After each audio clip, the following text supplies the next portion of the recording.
Thank you Lord. दोस्तों जय मसीह। आप सभी का प्रभु यीशु मसीह के नाम में बहुत बहुत स्वागत करता हूं परमेश्वर के अद्भुत इस वचन और इस पुस्तक जिसका नाम है द बुक ऑफ डैनियल, उस अध्ययन को देते वक्त, स्टडी को देते वक्त मुझे बेहद बेहद खुशी है। दोस्तों मैं समझता हूं कि मेरे मिनिस्ट्री के इतिहास में या फिर पूरे जितने भी भारत में मेरी सेविकाई है उसमें पहली बार, मेरे 26 साल के मिनिस्ट्री में पहली बार मैं इस पुस्तक पे स्टडी दे रहा हूँ, और वो भी इतने बड़े पैमाने पर। और ऐसा करते हुए मुझे बहुत खुशी है और मैं बहुत उत्साहित भी हूँ। आशा करता हूँ कि आप लोग भी वहीं से, जहाँ से आप देख रहे हैं, आप जिस किसी भी कंट्री से या जिस किसी भी स्टेट से या राज्य से भारत के, आप सभी का बहुत बहुत स्वागत है इस अद्भुत स्टडी के ऊपर। चलिए दोस्तों, जल्दी से आप लोग अपनी उपस्थिति दर्ज कराएं। आप कहां से देख रहे हैं, आप कौन से कंट्री से देख रहे हैं, कौन से राज्य से देख रहे हैं, सब नीचे टाइप करते चले जाएं, जिसके कारण मुझे जब मैं चेक करता हूं तो मुझे एहसास हो, पता हो आप लोग कहां से देखते हैं। दोस्तों 2-3 चीजें जल्दी से बता देता हूं। आवाज ठीक है तो नीचे टाइप करके बताएं। अगर विजुअल अभी तक क्लियर दिख रहा है वो टाइप करके बताएं, और आप कहां से देख रहे हैं वो टाइप करके बताएं। जी मुझे स्क्रीन दिखा दो एक बार। जी या वंडरफुल। चलिए, मेरे स्क्रीन पे, मतलब मेरे जो मोबाइल है उस पर सब कुछ ठीक दिख रहा है। आपको अगर ठीक दिख रहा है तो मैं यहाँ से आगे बढ़ना चाहूँगा। चलिए दोस्तों, जितने यूट्यूब के मेंबर्स हैं, सब्सक्राइबर्स हैं, आपका भी बहुत बहुत स्वागत करता हूँ। आप कम से कम, मैं समझता हूँ कि 85,000 प्लस आप जो सब्सक्राइबर्स, या 86 हो गया मैं समझता हूँ, आप सभी का मैं बहुत स्वागत करता हूँ। आप जहाँ से भी देख रहे हैं आप सभी का बहुत बहुत स्वागत है। भारत के कुछ राज्य हैं जहाँ से लोग मुझे देखते हैं। मेरे जहन में जितनी याद है मैं उतना नाम ले लेता हूँ। मुंबई से लोग देखते हैं, पूना से, नागपुर से, गुजरात से, पंजाब से, छत्तीसगढ़ से, झारखंड से, रांची से, क्या कहते हैं, बांग्लादेश से, कलकत्ता से, और हिमाचल प्रदेश से काफ़ी लोग मुझे देख रहे हैं, हिमाचल प्रदेश से, और साथ ही साथ में नेपाल से, पाकिस्तान से, और भारत के बाहर जो अदर कंट्रीज़ है या इंटरनेशनल कंट्रीज़ है, यूके, लंदन और बेल्जियम से भी कुछ लोग जुड़ गए हैं। इटली से लोग मुझे देखते हैं, अरब कंट्री से लोग मुझे देखते हैं, इजराइल से जो हिंदी भाषा जानते हैं वो मुझे देखते हैं, साउथ अफ्रीका से लोग मुझे देखते हैं। आप सभी का मैं बहुत बहुत स्वागत करता हूं। अगर कोई नेशन का, राज्य का नाम लेना भूल गया तो मुझे माफ़ करिएगा, क्योंकि मैं समझता हूँ कि सबका नाम यहाँ नहीं डाल पाऊँगा, वक्त भी बहुत चला जाता है। लेकिन मेरा फोकस है ये 12 दिन आपको मैं सिर्फ और सिर्फ परमेश्वर के वचन से ही सिखाऊं। और याद रखिए, वर्ड्स बाय वर्ड्स, वचन को पकड़कर, वचन के बाद वचन, एक एक वचन, मतलब एक भी वचन नहीं छूटेगा। टोटल 12 चैप्टर्स हैं, एक भी वचन नहीं छूटेगा। वो सारी बातें आपके बीच में मैं रखता चला जाऊंगा। मुझे वापस कहने दीजिए, बहुत उत्साहित हूं, बहुत खुश हूं इस अध्ययन को आपके बीच में लाते वक्त में। मुझे सिर्फ बताते जाएं कि कितने लोग जुड़ गए हैं, क्या है वो सब बताते जाएं, या वो जारी रखिएगा, ठीक है ना। दोस्तों, मुझे पता चला है कि 400 के आसपास या 400 से ज़्यादा लोग जुड़ चुके हैं। आप सभी अभी से शेयर करना शुरू करें, लोगों को इनवाइट करना शुरू करें। आप जैसे कर सकते हैं ये स्टडी को फैलाने में, दूसरों तक पहुंचाने में, आप वो करते चले जाएं। मेरी तैयारी यहाँ से बिल्कुल है, और मैं आपके बीच में जो भी अभी ये स्टडी रखूँगा, मैं आशा करता हूँ कि बड़े प्रार्थना पूर्वक आप आए हैं। मैं प्रार्थना पूर्वक आया हूँ। अच्छा, कुछ लोग मुझे कह रहे थे बीच में कि डैनियल भाई, जब आप स्टडी ऑन करते हो या देना शुरू करते हो तो आप ऑनलाइन प्रेयर क्यों नहीं करते हो? तो मैं उन सबको कहना चाहता हूँ कि उसकी कोई आवश्यकता नहीं है। प्रार्थना कर कर ही हम सब कुछ शुरू करते हैं, और फिर मुझे ऐसा लगता है कि वो दिखावा हो जाता है, तो जो कि मैं करना नहीं चाहता हूं। मैं अपना प्रार्थना कर चुका हूं, हमारी टीम यहाँ प्रार्थना कर चुकी है, आप लोग अपना प्रार्थना करके आए हुए होंगे और प्रार्थना पूर्वक बैठे होंगे, तो मैं समझता हूं कि उसके ऊपर इतना तवज्जो नहीं देना चाहिए। परमेश्वर जानता है। हम सीधे वचन से चलेंगे, और यहां से मैं देना शुरू करूंगा। यूट्यूब, फेसबुक, आप जितने भी लोग हैं बड़े ध्यान से सुनिएगा। मैं वापस कहता हूं, अद्भुत शिक्षा है, अद्भुत स्टडी है। लगातार 12 दिन मेरे साथ बने रहे। ठीक रात को 8 से 9 1 घंटे का रखूंगा। अगर 5-10 मिनट ज्यादा होते तो कोई दिक्कत नहीं है, आप लोग भी जानते हैं पवित्र आत्मा चलाता है, ठीक है ना। 10 दिन लगातार आपको जुड़ना है, एक भी चैप्टर मिस नहीं करना। और जो लोग कनेक्ट हो जाते हैं तो वापस पीछे मत जाइए। मेरे जितने मित्र हैं स्वागत है, मेरे जितने शत्रु हैं आपका भी स्वागत है। मैं विशेष करके उनको भी कहना चाहूंगा जो मुझे पसंद नहीं करते हैं, मेरे प्रचार को पसंद नहीं करते हैं, मैं उनको भी इनवाइट करता हूं कि सर एक बार सुन लीजिएगा। आप लोग एक बार सुन लीजिएगा, आपको मैं डंके की चोट पे बोलता हूं, आपका आत्मिक जीवन, आपकी स्पिरिचुअल लाइफ बदल जाएगी। आप और यीशु के नजदीक आओगे। इससे बेहतर और क्या हो सकता है? ठीक है ना। चलिए यहां से शुरू करना चाहूंगा दोस्तों।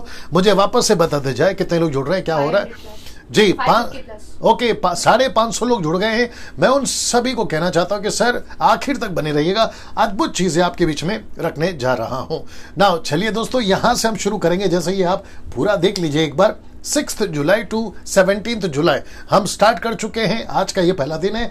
आप देख सकते हैं कि study on the book of Daniel, इसके ऊपर डैनियल की पुस्तक के ऊपर अध्ययन है। मैं इसके बारे में सब कुछ आपको यहां पर बता चुका हूं, ठीक है ना। नाउ यहां से अब मैं चाहता हूं कि हम आगे बढ़े और वहां है चैप्टर 1 डे 1। आपको मैं बताना चाहता हूं कि फर्स्ट चैप्टर होगा। ऐसे करते हुए 12 दिन एक एक चैप्टर पे, एक एक अध्याय पे हम जो है बात करते चले जाएंगे। नाउ अब आप लोग सोच रहे होंगे कि पास्टर डैनियल, आपने दानियल की पुस्तक में इब्रानियों की पुस्तक क्यों डाल दिया, और वो भी 11वां चैप्टर। नाउ कुछ लोग कहते हैं जी, कुछ लोग कहते हैं कि दानियल की पुस्तक किसने लिखी, उसके ऊपर बहस है। कुछ लोग कहते हैं कि सच में दानियल लिखी, उसके ऊपर बहस है। मुझे इसके ऊपर नहीं पढ़ना है और मैं इसके गहराई में जाना नहीं चाहता, क्योंकि हिब्रू चैप्टर 11 कहता है कि सब कुछ, उसका स्क्रीन का ये पढ़ाओ, सब कुछ वचन कहता है विश्वास से चलो। अब्राहम ने प्रूफ नहीं मांगा।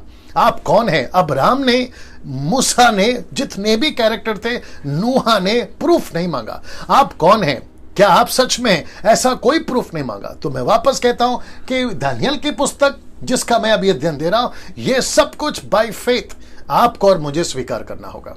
लिखा है यीशु मसीह ने मत्ती की किताब 24वें अध्याय वचन 15 में, the book of Matthew chapter 24 verse 15 में दानियल का जिक्र किया है। अगर यीशु कर सकता है, यीशु विश्वास कर सकता है, पतरस कर सकता है, पौलुस कर सकता है, तो आपको और मुझे भी विश्वास करना बहुत जरूरी है। मैं समझता हूं कि इसी वजह से मैंने ये आपके बीच में चैप्टर रखा कि जितने भी कैरेक्टर्स चैप्टर 11 में है इब्रानियों की किताब में, उन सब ने बाय फेथ। इस वजह से अगर मुझे कोई अभी सुन रहा है, अगर ये कहना मांग रहा है या पूछ रहा है कि पास्टर डैनियल पहले तो आप ये बता दो कि ये पुस्तक किसने लिखी, मैं विश्वास करता हूं कि दानियल ने लिखी। इसका लेखक कौन है? मैं विश्वास करता हूं कि दानियल है, क्योंकि जैसा दानियल लिख रहा है, जैसा दानियल अपने आप को प्रेजेंट कर रहा है, मैं उसके हिसाब से ही बात करूंगा।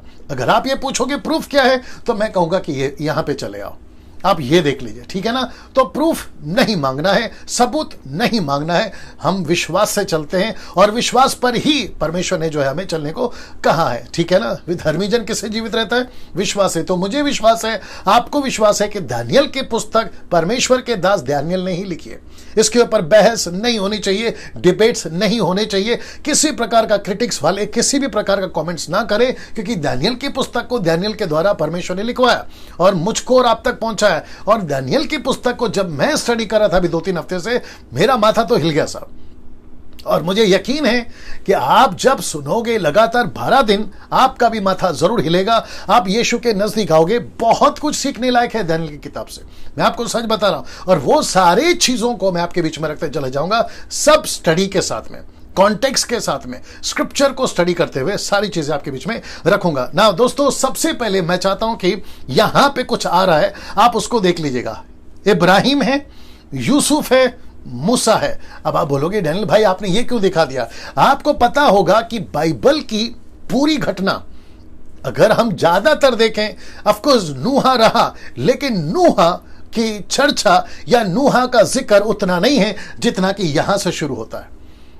पूरी की पूरी कौम को अलग कर दिया। कौम का नाम है Israel, the nation of Israel, उसको अलग कर दिया और यहां से लेके चला परमेश्वर। तो अब्राहम के द्वारा परमेश्वर ने कहा तुझे प्रतिज्ञा का देश दूंगा। मैं आपके बीच में थोड़ा सा क्या कहते हैं ना, बैकग्राउंड रख रहा हूं ताकि आपको मैं दानियल से जोड़ सकूं, मैं वहां पर लेकर आऊंगा। सो अब्राहम के द्वारा परमेश्वर लेकर चला और अब्राहम के द्वारा पृथ्वी पे इज़राइल जो है, राष्ट्र जो है, वो फैलने लगा। फैलते फैलते पहुंचा आपके यूसुफ के पास में। आप सभी जानते हैं कि यूसुफ कौन है। यूसुफ याकूब का भाई जो पहुंच गया इजिप्ट में, और वहां से परमेश्वर ने 6 लाख से भी ज्यादा लोगों को वहां पर फैला दिया। और इजिप्ट का राजा मिस्र का राजा ये परेशान हो गया, अगर इनको रोका नहीं गया तो ये सब इतनी तादाद में बढ़ेंगे कि हम अंदाजा नहीं लगा सकते। और उसी के चलते 2-2 साल के बच्चे कटवाना शुरू हो गए और उसके बीच में अपना हीरो पैदा होता है और जिसका नाम है ओल्ड टेस्टमेंट का हीरो मूसा, मोसेस, वो पैदा होता है। और वहां से जो इजराइल का राष्ट्र है वो चेंज होना शुरू होता है, सामर्थ्य में, परमेश्वर के राज्य में, शक्ति में, पैसों में, हर क्षेत्र में फैलते फैलते बढ़ते बढ़ते मूसा के बाद में एक और कैरेक्टर आता है और उसका नाम है यहोशू।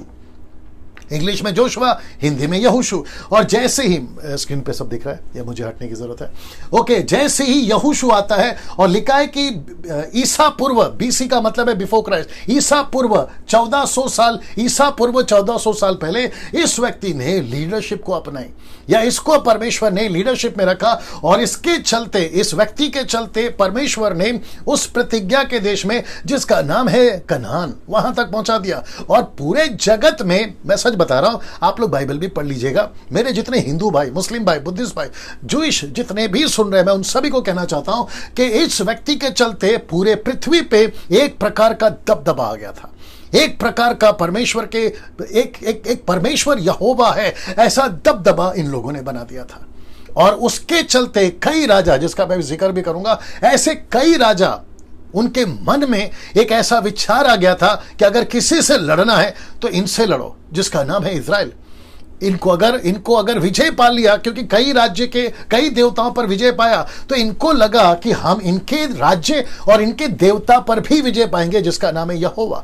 और ऐसे चलते चलते यहां तक सब कुछ ठीक चला ना दोस्तों। जैसे मैंने यहां लिखा कि यहां तक इजराइली पूरी तरह से प्रतिज्ञा के देश में बस चुकी थी, अगर आप ये देख लेंगे, बस चुकी थी ना। अब देखिए यहां पे, यहां से शुरू होता है राजाओं का चलन। मैं रिपीट करता हूं कि यहां से शुरू होता है राजाओं का चलन। मैं आपको बताता हूं क्यों, क्योंकि पहला शमूएल उसका 8:5, यहां पे इजरायलियों ने एक ऐसी चीज की मांग कर दी जो परमेश्वर कभी देना नहीं चाहता था।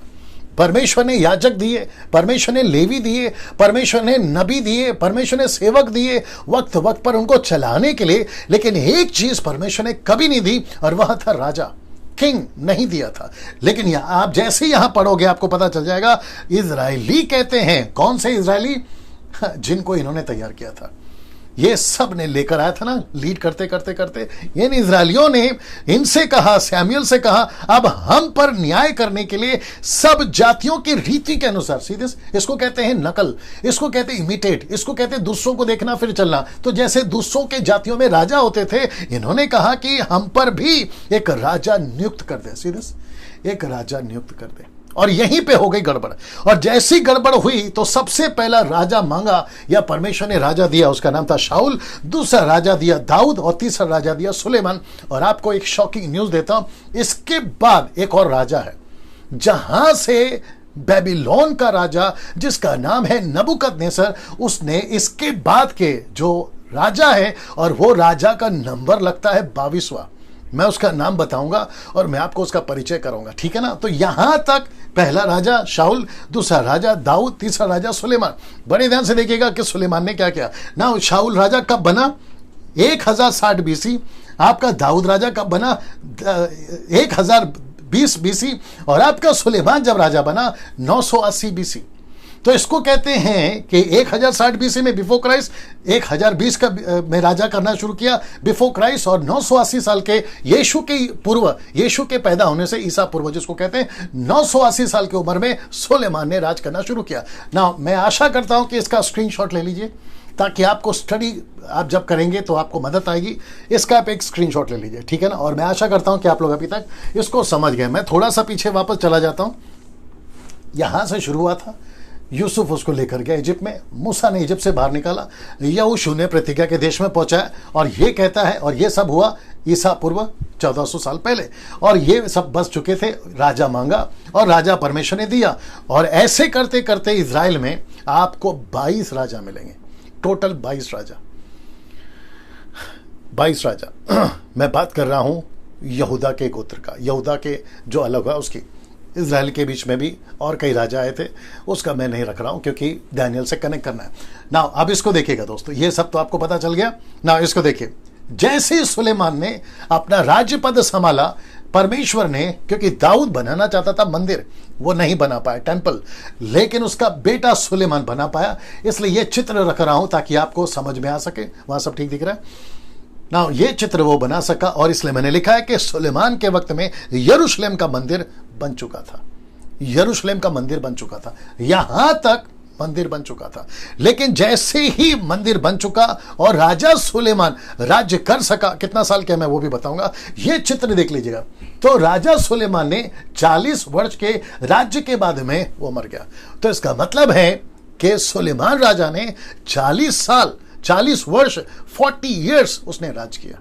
और राज करके 22 कर दो उसको, राज्य करते हुए जब वो राज्य करके मर गया, इसलिए मैंने लिखा कि जब वो मर गया, आइए देखते हैं क्या गड़बड़ हो। और इसी वजह से मैंने यहां पे 2 शेड रखा है, 22 कर देना, 2 शेड रखा है, साथ में ले लो उसको जी, 2 शेड रखा है मैंने। अब आप सोच रहे होंगे 2 शेड क्यों? ताकि मैं आपको समझा सकूं कि इसके बाद से, राजा सुलेमान के बाद से, इजराइल 2 भागों में बट गया। जी दोस्तों, 2 भागों में बट गया। और जैसे ही वो बट गया, नाम क्या है? एक है इजराइल और दूसरा है यहूदा। एक है इजराइल और दूसरा है यहूदा। और उसके चलते यह हुआ कि यहां जब 2 ग्रुप बट गए, आप देख लीजिए क्या होगा ना। जैसे ही 2 ग्रुप बटा, ईसा पूर्व, दैट मीन बीसी 722, यानी कि 722 बीसी में, ईसा पूर्व में आते आते इजरायली यहूदा में बहुत से अन्य जाति मूर्ति पूजक लोग आने लगे, क्योंकि यहूदी, वो अन्य जाति जो मूर्ति पूजा करते थे, वो यहूदी बन गए। और उसके चलते ऐसा हुआ कि इजराइल के अंदर, उसका परिणाम यह हुआ कि इजराइलियों में मूर्ति पूजा शुरू हो गए। तो मूर्ति पूजा ना, अभी मुझे नहीं पता कौन कौन देख रहा है, कौन कौन सुन रहा है, मूर्ति पूजा परमेश्वर को कतई भी पसंद नहीं है। और उसके चलते जब मूर्ति पूजा परमेश्वर को पसंद नहीं है, परमेश्वर वहां से हटने लगा। आप सभी जानते हैं, ओल्ड टेस्टमेंट हो या न्यू टेस्टमेंट हो, आप सभी जानते हैं कि परमेश्वर को सबसे ज्यादा नफरत अगर है तो वो है मूर्ति पूजा। वो चाहे लकड़ी का हो, पत्थर का हो, पेड़ का हो, चांद का हो, तारों का हो, फूल का हो, किस इंसान का हो, किसी की भी मूर्ति पूजा, आइडल वर्शिप परमेश्वर को कतई पसंद नहीं। अगर यहां अभी कोई सुन रहा है और आप जानते हैं, मैं इस वक्त में बात कर रहा हूं, मेरी आवाज आप तक पहुंच रही है, तो मैं उन सभी को कहना चाहता हूं, मुझे वॉइस सुना दीजिए मेरा, मैं सभी को कहना चाहता हूं, सर, अगर परमेश्वर को पसंद नहीं है तो वह है मूर्ति पूजा, उसको कतई पसंद नहीं है। अगर अभी कोई मूर्ति पूजा कर रहा है, मैं चाहता हूं कि रिपेंट करिए, पश्चाताप करिए। आप कौन है मुझे नहीं मालूम, क्योंकि परमेश्वर मूर्ति में रह ही नहीं सकता, ना पत्थर में, ना फूल में, ना इंसान में, ना किसी प्रकार का मूर्ति में परमेश्वर नहीं रहता। इंसान की तो पूजा दूर की बात है, नहीं होनी चाहिए, ठीक है ना। तो यहां पे इजराइलियों के अंदर और यहूदा में क्या आ गया? मूर्ति पूजा आ गया। और जैसी मूर्ति पूजा आ गया, इसके बाद में एक कैरेक्टर आता है, और मुझे उस कैरेक्टर ने कुछ बातें बताई हैं इस लोगों के बारे में। आइए देखते हैं वो कौन है। ये रहा वो चित्र। ये व्यक्ति का नाम है यिर्मयाह, ये प्रॉफिट है, इस व्यक्ति का नाम है यिर्मयाह। इसका जो कार्यशाल था या कार्य समय था, वो था ईसा पूर्व 626। यीशु के पैदा होने से 626 साल पहले इसने ये बात को लिखा। इसका मतलब है कि जो ये कह रहा है, अभी मैं वचन रखूंगा, ये 20 साल इजरायली, यहूदी, बेबीलोन और नबूकदनेस्सर राजा, जिसका जिक्र दानियल करता है, मैं कनेक्ट कर रहा हूं उसको, वहां पर आने से 20 साल पहले ही उसने भविष्यवाणी कर दी थी कि इजराइल और यहूदा 70 साल की गुलामी में जाएगा, सीधे 70 साल की गुलामी में जाएगा। आइए देखते कहां लिखा है। तो सबसे पहले ये वाला बहुत छोटा है, मुझे नहीं पता कैसे देखोगे, बट आपके क्या कहते हैं उसको, स्क्रिप्चर में आप देख लीजिएगा, द बुक ऑफ यिर्मयाह chapter 15, forgive me, chapter 25 and verse from 3। मैं आपके बीच में यहां पे रखने जा रहा हूं ना। सबसे पहले मैं एक एक करके आपके बीच में वचन पढ़ देता हूं। लिखा है कि आमोन के पुत्र यहूदा के राजा योशिया के राज्य के 13वें वर्ष से लेकर आज के दिन तक, अर्थात 23वें वर्ष से यहोवा का वचन मेरे पास पहुंचता आया है, और मैं उसे बड़े यत्न के साथ तुमसे कहता आया हूं, परंतु तुमने उसे नहीं सुना। अब जरा ध्यान दीजिएगा। यद्यपि यहोवा तुम्हारे पास अपने सारे दासों अथवा भविष्यवक्ताओं को भी यह कहने के लिए बड़े यत्न से भेजता आया वचन 5 की अपनी अपनी बुरी चाल और अपने अपने बुरे कामों से फिरो और तब जो देश यहोवा ने प्राचीन काल में तुम्हारे पितरों को और तुमको सदा के लिए दिया है उस पर बसे रहने पाओगे। वचन आगे बढ़ता है, परंतु तुमने तो ना सुना और ना कान लगाया। ये परमेश्वर की डांट है। वचन 6, और दूसरे देवताओं के पीछे होकर उनकी उपासना और उनको दंडवत मत करो और अपनी बनाई हुई वस्तुओं के द्वारा मुझे रिस दिलाया, रिस का मतलब है गुस्सा दिलाया, तब मैं तुम्हारे कुछ हानि ना करूंगा। ऐसा कर कर परमेश्वर वहां पर कहता है। वचन 7, यह सुनने पर भी तुमने मेरी नहीं मानी, इतना सुनने पर भी तुमने मेरी नहीं मानी, वरन अपनी बनाई हुई वस्तुओं के द्वारा मुझे रिस दिलाते आए हो, जिससे तुम्हारी हानि ही हो सकती है। यहोवा की ये वाणी है ना। अब इसके आगे का वचन रखने जा रहा हूं, जो कि वचन 8 से लेकर आगे पढ़ूंगा। कहता है, इसलिए सेनाओं का यहोवा यह कहता है कि तुमने जो मेरे वचन नहीं माने, क्योंकि तुमने मेरे वचन नहीं माने, इसलिए सुनो, इसलिए सुनो, मैं उत्तर में रहने वाले सब कुलों को बुलाऊंगा। अब यहां पर एंट्री होती है नबूकदनेस्सर की। वो कहता है कि अपने दास बाबेल के राजा, बेबीलोन के राजा नबूकदनेस्सर को बुला भेजूंगा, उन सभी को इस देश और उनके निवासियों के विरुद्ध और उसके आसपास के सब जातियों के विरुद्ध भी ले आऊंगा और इन सब देशों का मैं सत्यानाश करूंगा। सीधे सत्यानाश करूंगा या उन्हें ऐसा उजाड़ दूंगा कि लोग उन्हें देखकर ताली बजाएंगे। Can you believe this? लोग उन्हें देखकर ताली बजाएंगे, वरन वे सदा उजड़े ही रहेंगे। यहोवा की ये वाणी है। वचन 10, और मैं ऐसा करूंगा कि उनमें ना तो कोई हर्ष ना आनंद का शब्द सुनाई पड़ेगा, ना दुल्हे का ना दुल्हन का ना चक्की का ना शब्द सुनाई पड़ेगा और ना उनमें दिया जलेगा। मतलब सब कुछ खत्म हो जाएगा, तहस नहस कर दूंगा। और फिर वचन 11 कहता है, ये लास्ट है, वचन 11 कहता है कि सारी जातियों का यह देश उजाड़ ही उजाड़ होगा। अब इसको देखिए, और वे सब जातियां 70 वर्ष तक बाबेल के राजा के अधीन रहेंगे। बाबेल के राजा के अधीन रहेंगे 70 वर्ष तक। तो इसका मतलब है कि ये वचन पहले 20 साल पहले ही ये व्यक्ति, मैं वापस भी चले जाता हूं ताकि आपको बता सकूं, ये व्यक्ति ने भविष्यवाणी कर दी थी। Can you believe this? कहां गया? ओके, वापस आना पड़ेगा। ओके, 20 साल पहले ही इस व्यक्ति ने, कहां गया? हाँ, 20 साल पहले इस व्यक्ति ने यह भविष्यवाणी कर दी थी। अब सोच के देखिए ना, कुछ लोग कहते हैं, राहुल आर्या जैसे लोग, जाकिर नाइक जैसे लोग और न जाने कितने सारे लोग कहते हैं कि इनकी बाइबल करप्ट है। अब कैसे उनको समझाएं कि परमेश्वर का वचन कितना सटीक है, कब क्या होगा, कौन से स्थिति में क्या होगा, एक एक चीज का प्रूफ है यहां पर दिया। इसलिए मैंने पहले कहा था, इब्रानियों की किताब 11 अध्याय, मैं आपके बीच में कोई प्रूफ नहीं रखूंगा। क्यों? क्योंकि हमको विश्वास है कि परमेश्वर के वचन में किसी प्रकार का मिलावट नहीं है। ये लोग गड़बड़ी करते क्यों पता है? ताकि जिनको वचन का ज्ञान नहीं है उनको फंसा सके। इसलिए मैं वापस कहता हूं कि आज की पीढ़ी, 21वीं सदी की पीढ़ी, आप जितना वक्त हो सकता है वचन में बिताइए, जितना हो सकता है स्टडी करिए, जितना हो सकता है परमेश्वर के वचन को मनन करिए, गीत गाओ। मैंने बीच इसके ऊपर तो बहुत बोलता हूं, म्यूजिक बजाओ, लेकिन आपका प्रायोरिटी, आपकी प्राथमिकता सबसे ज्यादा परमेश्वर के वचन में होनी चाहिए। जिसके चलते मैंने ये सारे प्रूफ आपके बीच में रखे हैं। और नाउ मैं चाहता हूं कि कुछ आपको चीज और लेकर जाऊं। नाउ यहां तक आपको समझ में, बाद में लाइट का देख लेना, ठीक है ना, क्योंकि वो आ रहा है, उसके बाद में वो स्लाइड आ रहा है, देख लीजिएगा। कौन सा लाइट बंद करना है बता दीजिएगा दोस्तों, आपके बेनिफिट के लिए, ताकि पिक्चर या इमेजेस आपको क्लियर दिखाई दे। उसके चलते जो है हम ऐसा करते हैं ताकि आपको समझ में आ सके। यहां तक आप समझ गए, मैं आशा करता हूं, ठीक है ना रेडी है? या बंद कर दीजिए, बंद कर दीजिए, इसको बंद कर दो। बंद किया? इसको जरूरत है? ओके, नाउ दोस्तों ये चित्र देख लीजिएगा। नाउ अब यहां से एंट्री होती है नबूकदनेस्सर राजा की। नबूकदनेस्सर राजा, ये तो उसने दृश्य देखा है जो कि 5 किंगडम्स को बताता, मैं उसको बताऊंगा। ये रहा नबूकदनेस्सर राजा, जिसकी एंट्री यहां पर होती है। और ये महाशय आते हैं आपके ईसा पूर्व 606 साल पहले, यीशु के पैदा होने से 606 साल पहले ये व्यक्ति ने इस पृथ्वी पे राज्य किया था।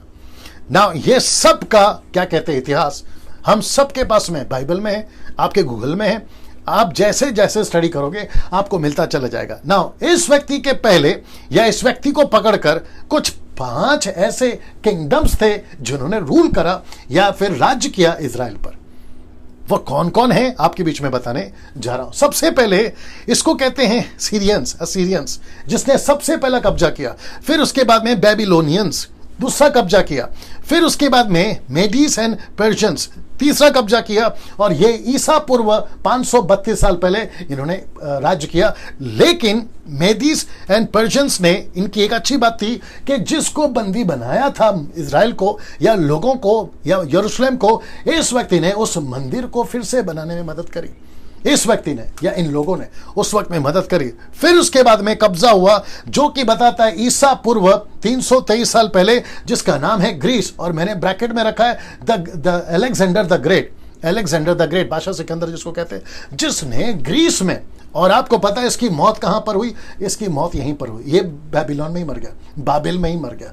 इसने सब कुछ जीता। और आपको शॉकिंग न्यूज देता हूं कि इस व्यक्ति, जब मैं स्टडी कर रहा था तो मुझे पता चला, लाइट देख लीजिए जी, मुझे पता चला कि इस व्यक्ति की मौत कैसे हुई पता है? इस व्यक्ति की मौत हुई, यह पूछा इसने अपने कर्मचारियों से। इतिहास बताता है कि वो बीमार होकर मर गया, लेकिन उसके पीछे एक और बड़ा रहस्य है। इसने पूछा अपने लोगों को कि और भी कोई नेशन है जो हमें जीतना है? तो कर्मचारियों ने कहा कि अलेक्जेंडर द ग्रेट, आपने पूरी दुनिया को जीता है, अब कोई देश नहीं बचा। वो सदमे से मर गया, बोलता है। Can you believe this? तो आप सोच के देखिए, ये व्यक्ति ने अपने परमेश्वर, अपने लोगों में, इजरायलियों में, इसने उनको भी विजय पाया है। और परमेश्वर ने ऐसा होने क्यों दिया? पांचवा किंगडम बता देता हूं, फिर उसके बाद बात करता हूं। वो है पांचवा है रोम, जो कि यीशु के समय के बाद भी यहां से लेकर 500 साल तक इसने पूरी दुनिया पे जो है राज किया है। 500 साल तक, 500 साल तक। और ये रहा वो व्यक्ति जिसका नाम है Roman emperor Constantine the great, Constantine. और इसने यीशु के बाद भी, मतलब एडी में 306 साल के बाद भी, यीशु के जन्म होने के बाद भी, पतरस, पौलुस, सब इनको उसके बाद की बात कर रहा हूं, इसने तब तक रोम का राज रहा। और इसने एक चीज अच्छी करी, और क्या अच्छी करी मैं बता देता हूं। इसने डिक्लेयर कर दिया, which he declared the Christianity in 313 AD. इसने घोषणा कर दिया कि क्रिश्चियनिटी, पौलुस, पतरस, यीशु जो प्रचार करते हैं वो लीगल है, वो सही है, इनको सताना बंद करो। क्योंकि प्रोसिक्यूशन इतना भयंकर था मसीहों के ऊपर। तो इस व्यक्ति को, हालांकि ये युद्ध में लड़ रहा था, इसका बच्चा बीमार हो गया, इसको कुछ प्रार्थना करी, यीशु का इसको प्रकाशन मिला, और तब जाकर इसका विश्वास आया। और इसने डिक्लेयर कर दिया कि क्रिश्चियनिटी जो है अब डिक्लेयर होता है रोम से, कि ये जो धर्म है इसको अपनाया जाए, इसका प्रचार किया जाए। इसने यहां पे डिक्लेयर कर दिया था ना। जो यहूदी थे वो सैटरडे को मिलते थे, लेकिन जब से इसने डिक्लेयर करा, तो इसने डिक्लेयर करा कि सैटरडे नहीं मिलेंगे, आप संडे मिलेंगे। जो कि इनके उस वक्त में जो सन गॉड है या गॉड ऑफ सन, उसके चलते नाम रखा संडे। तो वर्शिप होने लगी इनकी संडे। आज भी कैथलिक्स आराधना करते हैं संडे को, लेकिन मुझे इससे कोई फर्क नहीं पड़ता। आप सैटरडे करो, कोई दिक्कत नहीं है, आप संडे करो, कोई दिक्कत नहीं है, क्योंकि हम दिन को लेके नहीं चलते, हम परमेश्वर को लेके चलते हैं। आप नीचे आमेन टाइप कर सकते हैं, जैसा आपको रिस्पॉन्स देना है आप दे सकते हैं ना। यहां से अभी मैं हटूंगा और आपके बीच में अब एक ऐसे व्यक्ति को लाने जा रहा हूं जिसके वजह से 12 दिन मैं बात करूंगा, आज का दिन पकड़कर। और वो व्यक्ति है, जी हाँ दोस्तों, डैनियल। ना, Daniel wrote the book of Daniel in 1606 to 534 BC, ईसा पूर्व 606 से लेकर 534 तक में यह लिखता चला गया। और जो लैंग्वेज पे उसने लिखा, पहला है अरामिक और दूसरा है हिब्रू। और इस व्यक्ति ने ये चीजें करी ना। ये आपके बीच में रखने जा रहा हूं कि दानियल के पुस्तक को 2 भागों में आप देख सकते हैं। पहला 1 से लेके 6 तक में आपको यह भविष्यवक्ता दिखेगा, इसलिए डाला है भविष्यवक्ता। लेकिन 7 से लेकर 12 तक में आपको यही व्यक्ति भविष्यवाणी करते दिखेगा। तो राइमिंग वर्ड है। एक है भविष्यवक्ता 1 से लेकर 6 अध्याय तक, और 7 से लेकर 12 अध्याय तक आपको मिलेगा भविष्यवाणी। तो भविष्यवक्ता और भविष्यवाणी आप देख लीजिएगा। दूसरा है प्रचारक और प्रचार।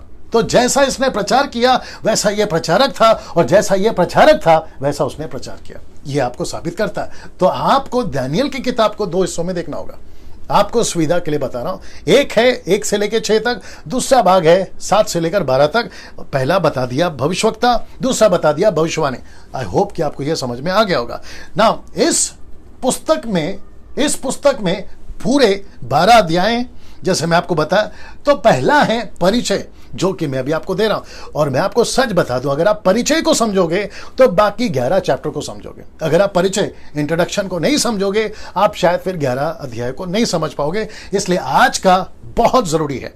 नाउ दूसरा है, जो कि 2 से लेकर चेतक में यहां पे इतिहास को बताता है, जो हिस्ट्री में घटने वाली थी, जो घट चुकी है, इसलिए मैं उसको हिस्ट्री बोल रहा हूं। लेकिन उस वक्त में जब वो होने पर था तो वो फ्यूचर था, लेकिन अभी यही वो फ्यूचर हमारे और आपके लिए इतिहास बन गया। ये बात आपको समझ में आ गई। 7 से लेकर 12 अध्याय तक में आपको पता चलेगा कि पूरी भविष्यवाणी, इसलिए मैंने कहा कि भविष्यवक्ता और भविष्यवाणी, तो 7 से लेकर 12 तक में दानियल को मिला भविष्यवाणी। अब ये सब इसके साथ कैसा? अब आप लोग सोच रहे हैं कि डैनियल भाई, आपने इसकी जो फोटो रखी है वो बुढ़ापे वाली क्यों रखी है? मैं कनेक्ट करता हूं आपको वहां पर। Now let's start chapter 1 words by words. इसके लिए मैंने आपको ये रखा है। अब यहां से जो बैकग्राउंड दिया था वो समाप्त होता है। अब एक एक वचन के हिसाब से यहां से चलेंगे। तो आपकी बाइबल खोलिए, आप देखते जाइए। यहां पर हम वचन के अनुसार चलेंगे, एक एक वचन का खुलासा करता चला जाऊंगा। आइए देखते हैं वो कैसा है। सिर्फ आधे घंटे हो गए इसमें, मुझे नहीं पता ये आधे घंटे में, क्योंकि 9 बजे तक का वक्त है, देखते हैं क्या होता है। पवित्र आत्मा चलाएगा, ठीक है ना।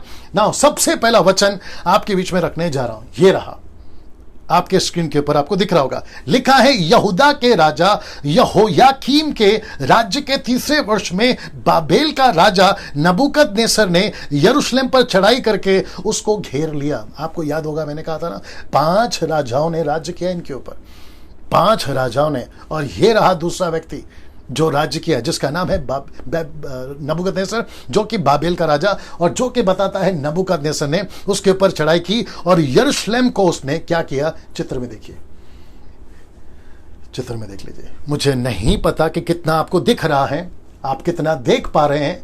उनको सबसे पहला आग से खत्म कर दिया, जला दिया। उनकी एक भी चीज नहीं बची, जैसा कि यिर्मयाह ने प्रोफेसी करा था। ना किसी प्रकार का दिया जलेगा, ना किसी प्रकार का ढोल बजेगा, ना किसी प्रकार का शादी होगी, दूल्हा दुल्हन तो दूर की बात है, ऐसा कुछ नहीं होगा, क्योंकि मैं सब कुछ खत्म कर दूंगा। और इसके पीछे कारण कौन है, मैं वो कनेक्ट करूंगा। कारण कौन है मैं अभी से बता देता हूं। मूर्ति पूजा, जो परमेश्वर को बिल्कुल पसंद नहीं है। अगर अभी कोई देख रहा है, आप चाहे क्रॉस की पूजा करते हो, जितनी जल्दी हो सकता है मन फिराओ। आप चाहे रोजरी की पूजा करते हो, जितनी चाहे जल्दी हो सके उससे मन फिराओ। आप किसी व्यक्ति की पूजा करते होगे। आजकल एक और चलन चला है मसीहत में, पेंटिकॉस्टल कैरिस्मेटिक मूवमेंट जो चल रही है ना आजकल, वहां है पापा, यानी कि डैडी। मेरे पापा, मेरे पास्टर मेरे पापा है, मेरे पास्टर मेरे डैडी है। वो भी मूर्ति पूजा है दोस्त, वो भी मूर्ति पूजा है। अब आप सोच के देखिए, यीशु ने साफ मना किया है, इस पृथ्वी पे किसी को परमेश्वर को छोड़ किसी को पिता नहीं बुलाना। Don't call a father except one. Yeshu परमेश्वर को छोड़ किसी को पिता नहीं बुलाना, ये यीशु मसीह ने हिदायत दी है। यीशु ने साफ कहा। मुझे नहीं पता कि लोगों के अंदर डर क्यों नहीं है परमेश्वर के वचन के प्रति, और ऐसी हरकतें फिर उनके साथ में भी होती है। मैं बहुत चीजें कनेक्ट करूंगा आज, बहुत सी सारी चीजें। ये आंकड़ा दिखाते रहना, यही है। ओके, नाउ कम से कम 1200 लोग अभी देख रहे हैं, 1200 लोग देख रहे हैं। उन सभियों का मैं फिर से स्वागत करता हूं। सर, जितना हो सकता है शेयर करते जाइए, आपको जैसा ठीक लगता है। शायद मेरे कुछ शत्रु भी होंगे, आपका भी स्वागत है। मित्र तो हैं ही, आपका स्वागत है। यूट्यूब वालों, आप जितना इसको फैला सकते हैं फैलाइएगा, क्योंकि ये बातें परमेश्वर आज आपको दे रहा है। भारत के इतिहास में या मसीहत के इतिहास में, मेरी मिनिस्ट्री के 26 साल के इतिहास में पहली बार ऐसी स्टडी आपके बीच में लेकर आया। और मैं चाहता हूं कि जब तक यीशु नहीं आता और जब तक यीशु का द्वितीय आगमन नहीं होता या रैप्चर नहीं होता, तब तक ये शिक्षाएं चलती रहे, लोग एजुकेट होते रहें और अपने जीवन को प्रभु के पास में लाते रहें। एक और चित्र दिखा देता हूं, ये देखिए। ये मदद मिलेगी आपको समझने में कि कैसा युद्ध हुआ होगा। ये कौन लोग हैं? ये नबूकदनेस्सर हैं। ये कौन लोग हैं? ये मूर्ति पूजा के लोग हैं। कैसे विजय पा सकते हैं जीवित परमेश्वर के लोगों के ऊपर? अब परमेश्वर है ही नहीं तो फिर चींटों की तरह मसले ही जाएंगे ना। अगर परमेश्वर होता तो इनकी हिम्मत होती उनको हाथ लगाने के लिए। कुछ लोग कहते हैं मेरे घर में कर्जा है, मेरे घर में गरीबी है, मेरे घर में प्रॉब्लम है। क्यों है? परमेश्वर चला गया इसलिए है। आप ऐसा कौन सा काम कर दिए कि परमेश्वर चला गया, या परमेश्वर ने आपके ऊपर से अपना हाथ उठा लिया? उसको जरा जांचिए। उसको जरा जांचिए, है ना, बहुत जरूरी है। मैं बहुत सारी चीजें कनेक्ट करता जाऊंगा। एक और चित्र दिखा देता हूं, ये है नबूकदनेस्सर राजा, जो कि पिक्चर में मुझे मिला है, हूबहू ऐसा है, इसकी कोई गारंटी नहीं देता, लेकिन समझाने के लिए, ठीक है ना। अब ये जो व्यक्ति है, इस व्यक्ति ने उस राजा को, ये राजा एक बेबीलोन का, दूसरा राजा एक यहूदा का, उसको कैद किया, क्योंकि तीसरा राजा इन दोनों के बीच में नहीं है। अगर वो होता, यानी कि परमेश्वर, ये राजा कभी उसको विजय नहीं पा पाता। लेकिन क्योंकि राजा यहोयाकीम, आइए इसके बारे में वचन, तो खैर आप रेडी हैं इन वचनों के साथ? नहीं ना, ये वाला ये ओपन है, ओके ना। मुझे नहीं पता कि कितना पढ़ पाएंगे, बट मैं समझता हूं कि 2 किंग चैप्टर 23, 36 और 37 निकाल के रख लीजिए, ठीक है। रेडी है ना। राजा यहोयाकीम, ये 22वां राजा है। मैं वापस कह देता हूं, ये 22वां 22nd किंग 22वां राजा है यहूदा के लाइन से, नॉट इजराइल के लाइन से, क्योंकि 2 ग्रुप हो गया, मैं आपको बता चुका हूं।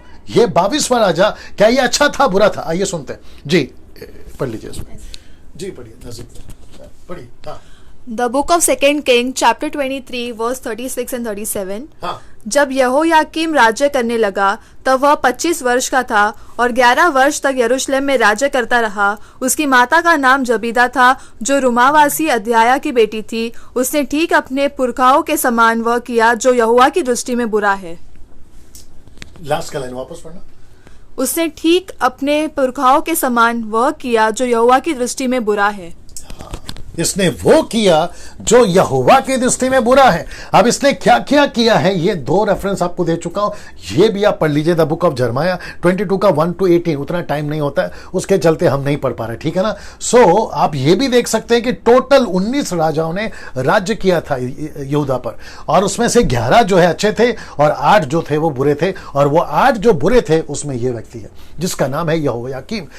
ना एक और चीज ऐड कर देता हूं कि जब परमेश्वर के लोग परमेश्वर के विरुद्ध काम करते थे, परमेश्वर अपना हाथ हटा लेता था। यह परिस्थिति थी, और इसी के चलते यह परिणाम हुआ दोस्तों कि इनको जो है राजा नबूकदनेस्सर जैसा आदमी इनको गुलाम बना लेता है। मैं कुछ चीजें और रख रहा हूं, वचन 2। तब परमेश्वर ने यहूदा के राजा यहोयाकीम को परमेश्वर के भवन के कई पात्रों सहित उसके हाथ में कर दिया। परमेश्वर ने खुद ने उसके हाथ में कर दिया। बोला, जब तुमको मेरी जरूरत नहीं है तो मुझे तुम्हारी जरूरत नहीं है। जब तुम मेरी नहीं सुनते तो मैं तुम्हारी क्यों सुनूंगा। और यिर्मयाह साफ बोल चुका है कि तुमको मैं उजाड़ दूंगा। तुम पर तो लोग तालियां बजाएंगे, तुम पर जो लोग हैं ना तालियां बजाएंगे कि कैसा था और कैसा उजाड़ हो गया। ये परमेश्वर ने पूरा करा 20 साल के बाद में, जो कि मैं आपको बता चुका हूं। तब परमेश्वर ने यहूदा के राजा यहोयाकीम को परमेश्वर के भवन के कई पात्रों सहित उसके हाथ में कर दिया ना। इसको देखिए, और उसने उन पात्रों को शिनार देश में अपने देवता के मंदिर में ले जाकर अपने देवता के भंडार में रखा। किसने? राजा नबूकदनेस्सर ने। क्या किया, मैं चित्र दिखा रहा हूं। परमेश्वर के जितने भी पात्र थे, पवित्र पात्र, इसका कनेक्शन मैं 5वें अध्याय से करूंगा। क्या किया इनके साथ में, मैं 5वें अध्याय पे जब आऊंगा तो बताऊंगा। साथ ही साथ ऐसे जितने भी स्टिक्स होते थे, 7 कैंडल स्टिक जिसको बोलते हैं, या फिर जो भी मंदिर में होता था पवित्र वस्तु, इन सबको आप देख रहे हैं, ये भी देख लीजिए। इन सबको उठाकर वे कहां पर लेकर गए? लिखा है कि परमेश्वर, माफ करिए, नबूकदनेस्सर राजा के देवता के मंदिर में ले जाकर रखा। अब आप सोच के देखिए कि परमेश्वर को एक तरफ गुस्सा है। गुस्सा किसके ऊपर है? यहोयाकीम पर। क्यों? क्योंकि ठीक से नहीं चला, राज्य को ठीक से नहीं चला। ऊपर से राजा नबूकदनेस्सर ने क्या करा? परमेश्वर के सभी अच्छी चीज, पवित्र चीजों को उठाकर अपने भवन में रखा। अब मैं इसका कनेक्शन 5वें अध्याय पे जब आऊंगा तो करूंगा, लेकिन फिलहाल आगे बढ़ते हैं यहां से। और इसी के चलते 70 वर्ष की गुलामी इजरायलियों को मिली। 70 साल की गुलामी में चले गए। अब आप सोच के देखिए, एक छोटी सी गलती परमेश्वर से दूर, एक छोटी सी गलती परमेश्वर को आज्ञा ना मानने के चलते, मूर्ति पूजा करने के चलते 70 साल की गुलामी मिल गई इनको। अब इससे हम क्या सीख सकते हैं? परमेश्वर कल आज युगानुयुग एक सा है। मैं प्रचार कर चुका हूं, जिसको मैं समझता हूं कि 2,90,000 लोग यूट्यूब पर उस वीडियो को देख चुके हैं कि 4 कारणों से कोरोना वायरस परमेश्वर की ओर से मैंने प्रचार किया था, और कुछ लोगों को यह बात हजम नहीं हुई। तो फिर आपको यह कैसे हजम होगा? इनकी खुद की गलती, इसलिए डाल दिया।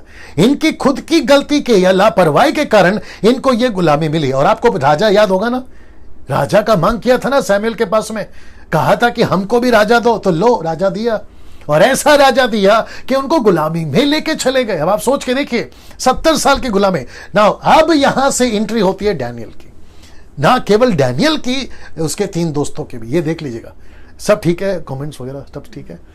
ओके, ना मैं वापस आता हूं कि यहां पर एंट्री होती है डैनियल की। दोस्तों मेरे साथ में बने रहे, वक्त का बिल्कुल भी परेशान मत होइएगा, कुछ चीजें आपके बीच में आ रही हैं। क्या क्या है आइए देखते हैं। मैं वापस कहता हूं कि अब डैनियल की एंट्री यहां से हो गए। ये रहा डैनियल, सब ठीक है स्क्रीन के ऊपर। एक है डैनियल और दूसरा है हनन्याह और तीसरा है मिशाइल और चौथा है अजरिया। ये नाम ओरिजिनल है और ये नाम है यहूदा या यहूदी के समाज के हिसाब से, जो परमेश्वर के लोगों ने, उनके माता पिता ने यह नाम रखा। फिर आप कहोगे कि डैनियल भाई शद्रक मेशक अबेदनगो का क्या? मैं उसको कनेक्ट करूंगा, ओरिजिनल नाम ये है। आइए आपको कुछ बताता हूं। इन चारों को, बड़े ध्यान से सुनना, इन चारों को यह एहसास हो गया था। क्या एहसास हो गया था? कि अब इनकी जिंदगी आसान नहीं होगी, इनकी जिंदगी आसान नहीं होगी। इनके साथ में क्या क्या एहसास हो गया था मैं बताता हूं। इनको सबसे पहला एहसास हो गया था कि इनका खाना बदल जाएगा।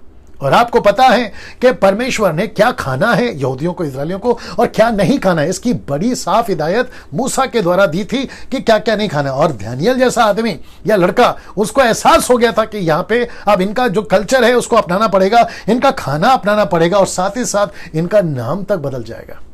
Can you believe this? इनका नाम बदलने जा रहा है। मैं बताऊंगा आपका नाम क्या बदलेगा। इनका कल्चर बदल जाएगा, क्योंकि ये यहूदी से बेबीलोनियंस हो जाएंगे, मतलब बाबील के लोग हो जाएंगे। ये इनको एहसास हो गया था। इनकी यहूदी रीति रिवाज बदलेगी। इनको यह एहसास हो गया था कब? जैसे ही दानियेल को बंदी बना दिया गया था।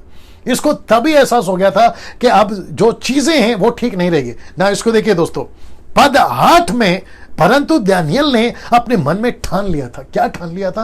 मैं आपको कनेक्ट करूंगा। कौन सा पद 8? इसी का पहला चैप्टर का 8वां वचन मैं आपके बीच में रखूंगा। तो इसको एहसास हो गया था कि कुछ तो गड़बड़ होने जा रहा है, लेकिन इसने मन में ठान लिया था। अब मैं आपके बीच में आ रहा हूं, मैं आपसे बात करूंगा। क्या आपने, जब आप यीशु से, माफ करिए, संसार से यीशु में आ जाते हैं, तो आपने कुछ ठान लिया है कि मैं क्या करूंगा और क्या क्या नहीं करूंगा? यह व्यक्ति आज हमको सिखाएगा।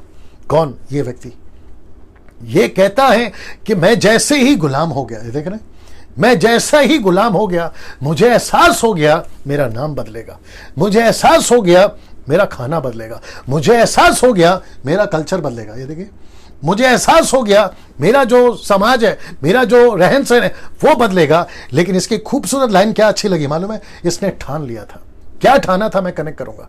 वैसे ही आपको भी ठानना है। जब आप ऑफिस में, कॉलेजेस में, स्कूल में, पड़ोस में, रिश्तेदारों में, संसार में आप जैसे जीते हो, आपको ठानना है। क्या ठानना है? कि क्या सही है और क्या गलत है, यह आपको ठानना है ना। मैं आपको कनेक्ट कर रहा हूं ना। इसकी उम्र, जब इसको कैद बनाया गया था, कोई कहते 13 साल का था, कोई कहते 17 साल का था, लेकिन मुझे ऐसा लगता है कि यह 20 साल का होगा मेरे स्टडी के मुताबिक।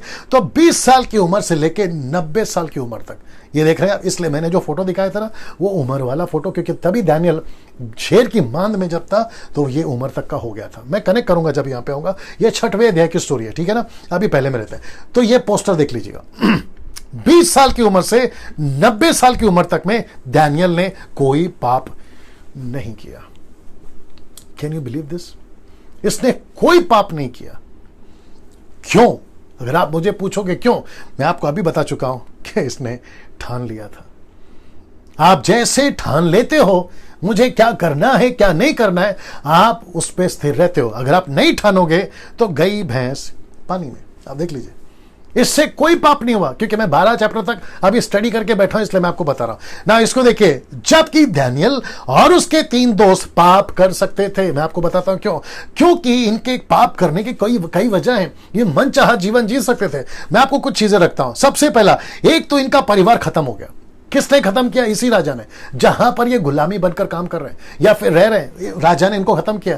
तो इनको गुस्सा आ सकता था। गुस्सा क्यों आ सकता था? दूसरा, परमेश्वर के प्रति नफरत आ सकती थी कि परमेश्वर आपने रोका क्यों नहीं।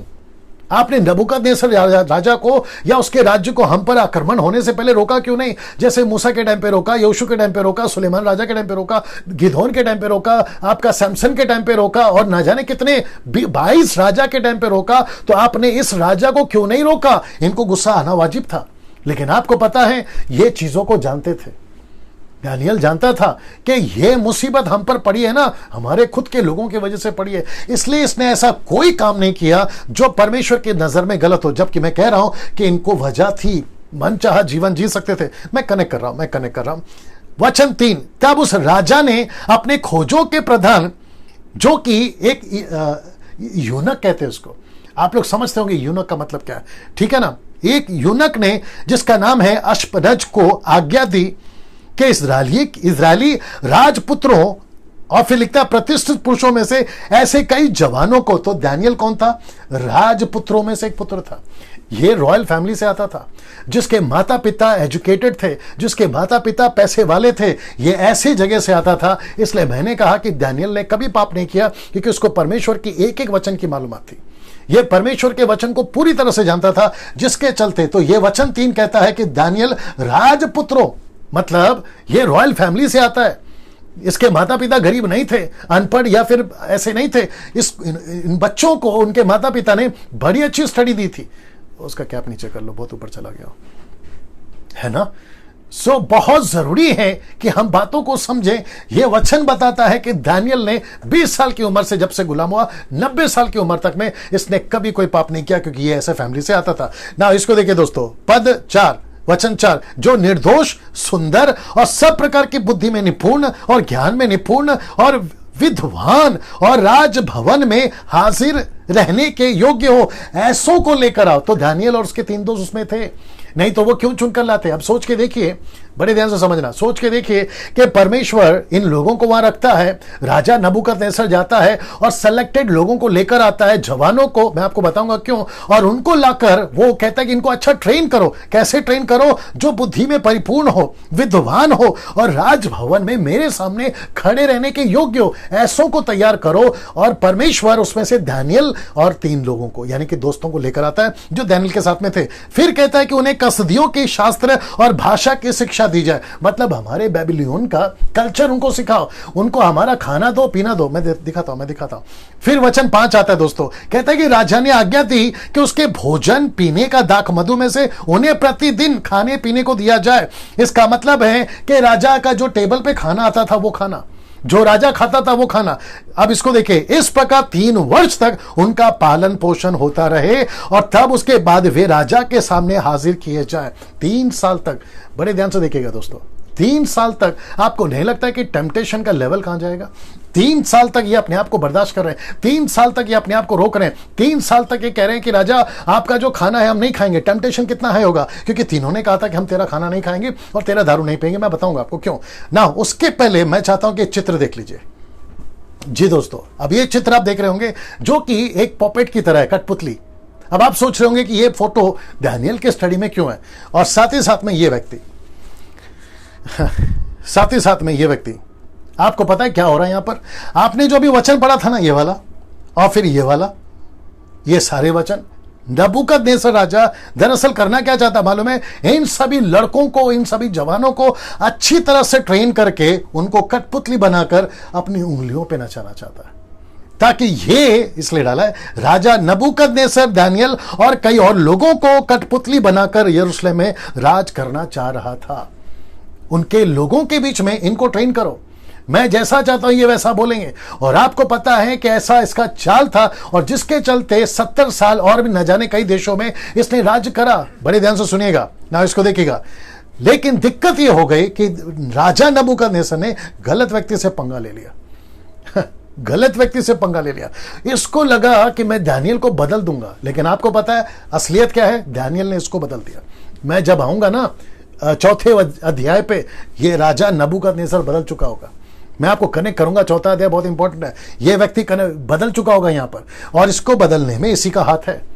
यह सोच रहा था कि मैं इसको कठपुतली की तरह नचाऊंगा, लेकिन उसको नहीं पता था कि ऊपर बैठा परमेश्वर, जिसकी डोरी, सब मनुष्य की डोरी उसके हाथ में है। अभी जितने देख रहे हैं ना, उसकी डोरी भी उसके हाथ में है। इसलिए परमेश्वर के अधीन में रहो तो वो तुम्हें उठाएगा ना। दोस्तों में क्योंकि मुझे वक्त का भी ध्यान रखना है, राजा ने गलत आदमी से पंगा ले लिया और जिसके चलते दोस्तों ये कामयाब नहीं हो पाया। वचन 6, उनमें यहूदा की संतान से चुने हुए दानियल, हनन्याह, मिशाएल और अजर्या नामक यहूदी थे। इसके 3 दोस्त और भी थे। वचन 7 को देखिए, लिखा है कि खोजे के प्रधान ने उनके दूसरे नाम रखे। मतलब अभी नाम चेंज हो रहा है, नाम क्या है बता रहा हूं। लिखा है कि अर्थात दानियल का नाम उसने बेलतशर रखा, हनन्याह का नाम शद्रक रखा, मिशाएल का नाम मेशक रखा और अजर्या का नाम अबेदनगो रखा। यह नाम अभी भी फेमस है। मसीह समाज में यह नाम नहीं चलता। मसीह समाज में आज क्या चल रहा है? शद्रक चल रहा है, मेशक चल रहा है, अबेदनगो चल रहा है। अब मुझे नहीं पता, मैं आपके ऊपर छोड़ रहा हूं, मुझे नहीं पता अब आप क्या करोगे। दानियल का जो 3 दोस्त हैं उनको इस नाम से बुलाओगे जो राजा ने रखा, या फिर परमेश्वर ने उनके माता पिता जो यहूदी थे उनके हिसाब से रखा, वो बुलाओगे? अब आपके ऊपर है। आइए बताता हूं नाम का अर्थ क्या है। तो सबसे पहले दानियल के नाम का अर्थ है गॉड इज जज, मतलब परमेश्वर न्यायी है, गॉड इज जज। लेकिन जो नाम चेंज हुआ, नाम का मतलब क्या देखिए, नाम रखा है बेलतशस्सर, जिसका नाम है बैल इज जज। बैल का मतलब है बाल देवता। आपको पता होगा कि नबूकदनेस्सर राजा जिसकी आराधना करता था उसका नाम है बाल देवता, तो जिसको कहते हैं बैल इज जज। ना पहला क्या था? गॉड इज जज, नाम चेंज हो गया, बैल इज जज। See this?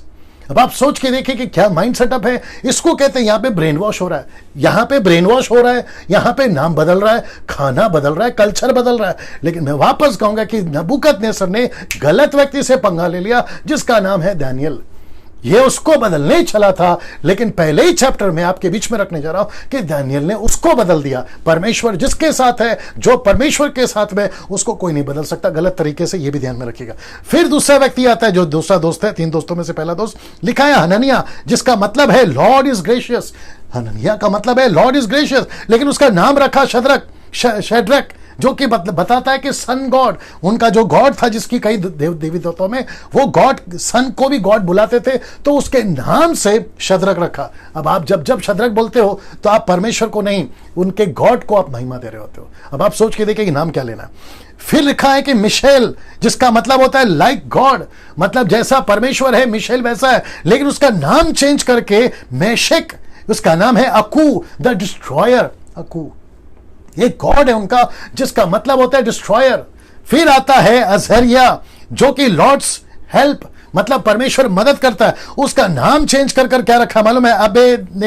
अबेदनेगो, जिसका मतलब है होता है सर्वेंट ऑफ नेबू। एक गॉड था, देवता था, जिसका नाम है नेबू, और जिसके चलते ये हुआ कि ये सारे नाम चेंज हुए। जो नाम परमेश्वर ने रखा था वो चेंज हो गया, लेकिन अब नाम रखा गया इनके कल्चर के हिसाब से। तो आप सोच के देखिए कि यहां पर हो क्या रहा। लेकिन आपको पता है दानियल और उसके तीनों ने एक बार भी ऑब्जेक्शन नहीं उठाया कि हमारा नाम क्यों चेंज हो रहा है। बाकी सब पे उनका ऑब्जेक्शन था, नाम पे ऑब्जेक्शन नहीं था। पता है क्यों? मैं वापस कहता हूं, आपका नाम राकेश है, कोई फर्क नहीं पड़ता। आपका नाम गणेश है, कोई फर्क नहीं पड़ता। आपका नाम कृष्णा है, कोई फर्क नहीं पड़ता। आपका नाम राम गंगाराम है, उससे कोई फर्क नहीं पड़ता। आपका नाम कोई भी रख ही लीजिए, कोई फर्क नहीं पड़ता। क्यों? क्योंकि परमेश्वर यहां नाम नहीं देखता, आपका काम देखता है। इसलिए तो लिखा ना कि सारे जातियों में सुसमाचार सुनाया जाए। कुछ लोगों को तकलीफ है, बोला मेरा नाम चेंज करो। क्यों? क्या जरूरत है भाई? नाम वही रखिए ना, क्या दिक्कत है? आप जितना फोकस नाम पे कर रहे हैं, थोड़ा काम पे करिए तो मजा आ जाएगा। ठीक है ना? यही है आंकड़ा जी। कम से कम 1300 लोग अभी जुड़े हुए हैं। मैं उन सभी को कहना चाह रहा हूं, परमेश्वर के इन खूबसूरत वचनों को या फिर अध्ययन को आप जितना फैला सकते हैं फैलाइए। YouTube के जितने सब्सक्राइबर्स हैं, आप जितना हो सकता है उसको फैलाइए। ये लगातार 12 दिन चलेगा, यानी कि आज का दिन छोड़ दिया तो 11 दिन और चलेगा। ये सारी चीजें आपको समझ में आ गई आशा करता हूं ना। वक्त को भी ध्यान में रखना है। वचन 8, इसमें टोटल 20 अध्याय हैं, माफ करिए आयतें हैं, या वचन 21, ओके 21 क्या कहते हैं वचन है, उसको बीच में आपको बताकर समाप्त करूंगा। परंतु दानियल ने अपने मन में ठान लिया था। मैंने कहा ना, दानियल ने अपने मन में ठान लिया था। क्या ठान लिया था? ये देखिए कि वह राजा का भोजन खाकर उसका दाख मधु स्वीकार पीकर स्वयं को अपवित्र ना होने देगा। मतलब राजा का खाना और राजा का दारू पिएगा नहीं। उसने बिल्कुल साफ मना कर दिया। अब इसकी हिम्मत देखिए सर, इसकी हिम्मत देखिए, यह कहता है कि राजा का बनाया हुआ खाना नहीं खाएंगे, जबकि गुलाम है। और ऐसा गुलामी में है जहां पूरी दुनिया पे इसका दबदबा चलता है, किसका? राजा नबूकदनेस्सर का। उस व्यक्ति को कह रहा है कि तेरा खाना नहीं खाएंगे। इनका और लड़के की उम्र कितनी है? 20 साल। 20 साल का लड़का, इनकी स्टडी कितनी मजबूत होगी, इनका बाइबल स्टडी कितना मजबूत होगा, इनका प्रेयर लाइफ कितना मजबूत होगा, इनका परमेश्वर के साथ में रिश्ता कितना मजबूत होगा, आप देखिएगा। और इनके 3 दोस्तों का तो और भी मजा है। जब मैं तीसरे चैप्टर पे आऊंगा ना, इनका तो और भी मजा है। कैसे चैलेंज दिया राजा को, मैं आपको तीसरे अध्याय में जब बताऊंगा तो बताऊंगा। इसको देख लीजिएगा। जो कि इसलिए उसने खोजों के प्रधान से विनती की कि उसे अपवित्र ना होने दे। मतलब जो खोजा था ना यूनक, उसको कहते हैं कि तेरा खाना खा के हम अपवित्र नहीं होंगे। मतलब खोजा ने पूछा होगा, इसका मतलब क्या है? बोला हम ये खाना नहीं खाते, आप जो खिला रहे हो, दारू पिला रहे हो, हम ये नहीं करते। बोला क्यों? बोला हमारे परमेश्वर को पसंद नहीं है। तो यहां पे भी ये अपने परमेश्वर की नाम की बड़ाई कर रहे हैं। आपके स्कूल में, कॉलेजेस में, ऑफिस में, रिलेटिव्स में आप परमेश्वर का नाम लेने को डरते हैं। अगर होटल में खाना खा रहे हैं, चारों तरफ 5 स्टार होटल है, तो वहां पर कैसे प्रार्थना करके खाना खाएं? कुछ लोगों को तो शर्म आती है कि हम प्रार्थना करेंगे तो सब लोग हमको देखें। यार डंके की चोट पे प्रार्थना करो, हॉस्पिटल में है तो प्रार्थना करो, आप किसी के घर पे गए हो तो प्रार्थना करो। अपने विश्वास को जग जाहिर करो। आप किसको फॉलो करते हैं, जग जाहिर करो। क्या दिक्कत है? यही चीज दानियल ने किया। बोला तेरा खाना नहीं खाएंगे और हम खुद को अपवित्र होने नहीं देंगे। ना ये चित्र देख लीजिए, ये चित्र देख लीजिए। ये तीनों लड़के हैं साहब। इनकी उम्र देखिए, पिक्चर में तो खैर आपको पता ही चल गया होगा, बाइबल तो बताती है। इनके लड़कों की उम्र देखिए। ये व्यक्ति था जो राजा ने नियुक्त किया था कि ये 4 लड़कों को खिलाओ, अच्छे से समझाओ, सब कुछ करो। और खाना देखिए सर किस प्रकार का है। इन्होंने कहा कि हम नहीं खा सकते। बोला क्यों? मूसा ने मना किया है, परमेश्वर ने मना किया है, किताबों में लिखा है हम ये नहीं खा सकते। हम क्या क्या खा सकते हैं, हमको पूरी लिस्ट है। हम तेरा खाना खा के अपवित्र होना नहीं चाहते। ना इसको देखिए, भजन संहिता उसका 119 वचन 11, मैंने तेरे वचन को अपने हृदय में रख छोड़ा है कि तेरे विरुद्ध पाप ना करूं। ये यहां मना क्यों कर सके? क्योंकि इनको वचन पता था। आप मना क्यों कर पाओगे? क्योंकि आपको वचन पता होगा। आपसे पाप कब नहीं होगा? जब वचन होगा। आपसे गलतियां कब नहीं होगी? जब आपके पास में वचन होगा। तो कहता है मैंने तेरे वचन को अपने हृदय में रख छोड़ा है कि तेरे विरुद्ध पाप ना करो। कितनी खूबसूरत बात है ना। इसको देखिए, ये तीनों कहते हैं हम दारू नहीं पिएंगे। ये देख लीजिए, ये सब चित्र आपको मैं मदद कर रहा हूं ताकि आपको समझ में आ सके। 3 कारण से राजा का खाना मना किया गया। 3 कारण से। कौन सा कारण है? पहला कारण है यहूदियों का खाना नहीं है। जहां से हम आते हैं हम ये खाना नहीं खाते। दूसरा कारण मूर्ति पूजा के आगे बलि किया हुआ खाना है, जिसको कहते हैं प्रसाद, जिसको कहते हैं अर्पण, जिसको कहते हैं बलि की हुई खाना हम नहीं खाएंगे। ये हो सकता है, बट मुझे तीसरा अच्छा लगा। मैं तीसरे के साथ जाना चाहूंगा। ऑफकोर्स ये 2 कारण भी बहुत इंपॉर्टेंट है। तीसरा है कि ऐसा खाना अगर हम खाना शुरू कर दिए तो इसका मतलब यह हुआ कि हमने तुम्हारे कल्चर को एक्सेप्ट कर लिया। हम रहेंगे तुम्हारे बीच में, हम गुलाम बन के रहेंगे। आप हमको जो जो बोलोगे हम करेंगे, लेकिन साथ में हम ये भी देखेंगे कि परमेश्वर का वचन कहां तक सपोर्ट कर रहा है। इसलिए पतरस कहता है, अपनी पत्री में रेफरेंस याद नहीं आ रहा है, वो कहता है कि हम यहां परदेसी हैं, लेकिन एक दिन जब हम यहां से चले जाएंगे तो वो जो हमारा हमेशा का घर होगा, हम वहां के वासी हैं। तो हम यहां वैसे ही रहेंगे जैसे हमको वचन कहता है। मैं आप सभी को कहना चाहता हूं, जो अभी देख रहे हैं, 1300 लोग शायद देख रहे हैं, मैं उन सभी को कहना चाहता हूं कि सर क्या ऐसा कुछ आप जी रहे हैं? ये दानियल हमको बता रहा है कि कैसा जिए थे हम तब गुलामी में होकर। आज आप लोग कोई गुलाम नहीं है ना सर, आप तो फ्रीडम में ना, आप तो आजादी में ना। तो क्या उसके बावजूद भी आप नहीं जी सकते? ये गुलामी में रहकर ऐसा जी सकते हैं, तो फिर आप आजादी में रहकर क्यों नहीं जी सकते? ये बात हमको सीखने को मिलती है ना। इन जवानी में भी इस लेवल की अंडरस्टैंडिंग, मेरा प्रश्न है आज कहां है ऐसी अंडरस्टैंडिंग? आज कहां है ऐसी अंडरस्टैंडिंग? आप सोच के देखिए, इस लेवल पे ऐसी understanding. Can you believe this?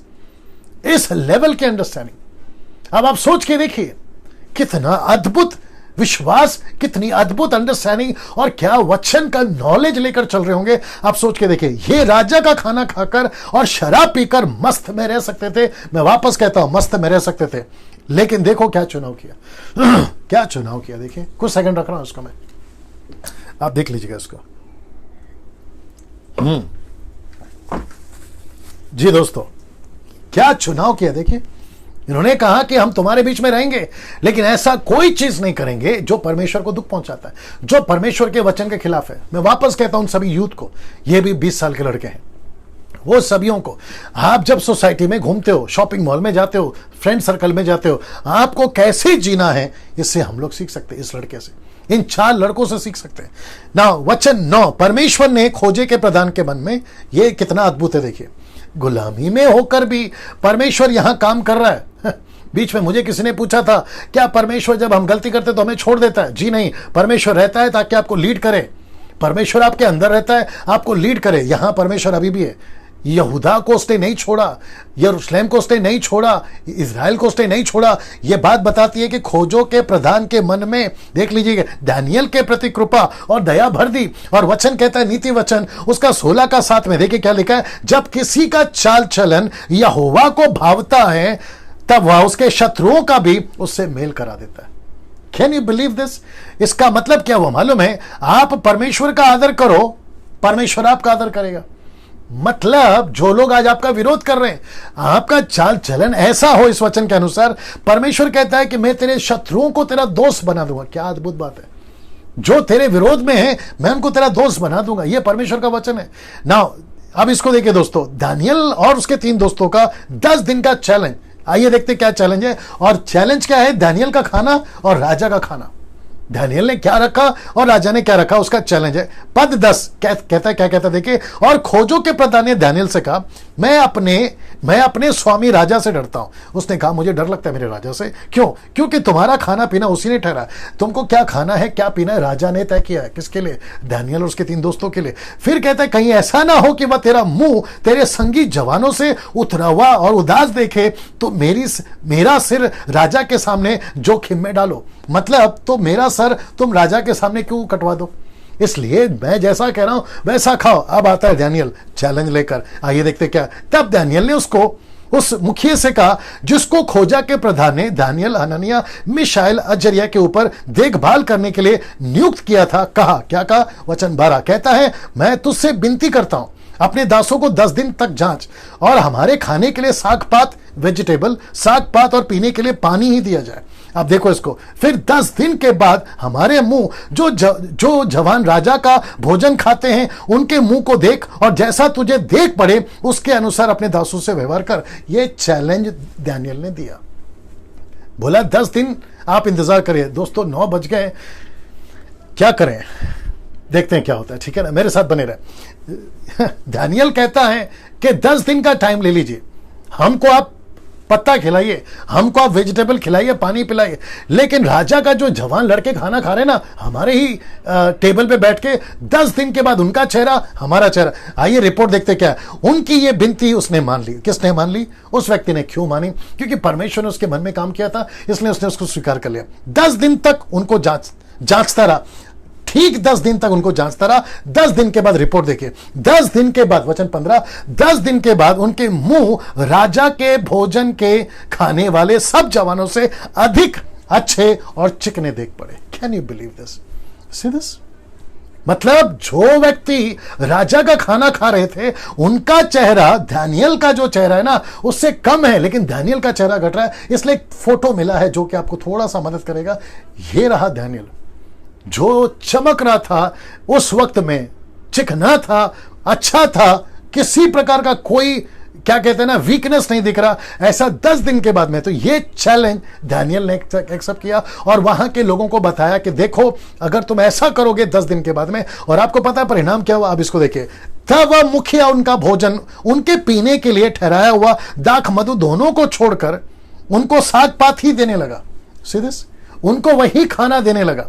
इसका मतलब है कि 3 साल तक, मैं वापस कहता हूं 3 साल बड़ी उम्र, बड़ा लंबा समय होता है। इसको टेम्पटेशन आ सकता था, यार एक बार तो मटन खा लेते हैं, यार एक बार तो दारू पी लेते हैं, यार एक बार तो है ना राजा का खाना चख लेते हैं, क्या फर्क पड़ता है? 3 साल तक ये यही खाते रहे। Can you believe this? इसको कहते हैं फॉर्म डिसीजन, इसको कहते हैं ठान लेना, इसको कहते हैं अपने निर्णय पे मजबूत रहना। अभी कुछ लोग कहते हैं मैं 5 साल अच्छा चला बाद में गिर गया, 2 साल अच्छा चला बाद में गिर गया, मैं प्रार्थना 2 घंटा करा बाद में नहीं कर सका, मैं बाइबल पढ़ सका बाद में नहीं कर सका। अगर ऐसा होता रहेगा तो फिर इनसे क्या सीखेंगे? ये व्यक्ति आज हमको सिखा रहा है। मुझे थोड़ा टाइम और दीजिए। वचन 16 पे आ गए हम लोग, है ना? ना वचन 17 क्या कहता है देखिए, और परमेश्वर ने उन चारों जवानों को, अब देखिए सब शास्त्रों, किसने, परमेश्वर ने उन चारों जवानों को सब शास्त्रों और सब प्रकार की विधाओं और बुद्धिमान और प्रवीणता दी। किसने दी? परमेश्वर ने। और दानियल सब प्रकार के दर्शन और स्वप्न का अर्थ का ज्ञानी हो गया। Can you believe this? कौन ज्ञानी हो गया? दानियल। किससे? अभी याकूब का किताब, गेट रेडी, याकूब का किताब उसका पहला अध्याय वचन 5 से 17। आइए सुनते क्या लिखा है जी, इस पे पढ़ लेते, फिर मैं समझता 4 वचन और है, उसके बाद मैं समाप्त करूंगा जी।